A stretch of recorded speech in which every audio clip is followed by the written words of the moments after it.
Then when your Fusion 360 boots up, you want to create a new project. I'm going to call this VEX Robotics. So inside the project is where you can have all your different components. The idea is that you're building components and then you put everything together. Okay, so then I'm going to double click on my project that's been created. Then I can see I have this space here. So I can create new folders. So for example, I'm going to put a new one called VEX Components. It just allows you to organize it a little bit better, a bit like on your desktop. And then from here, I can upload what I need.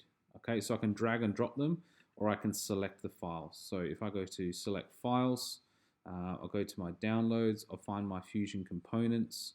I want to look at my structure pieces. Okay, I'm going to include all of these, so I can click on that open folder there.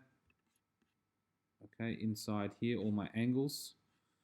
Okay, select them all, and then open. Cool, then upload. Okay, this will then upload each of the files. It may take a little bit of time, but that can keep going while in the background. So I can see that's happening here on my left-hand side as it keeps going. Once those components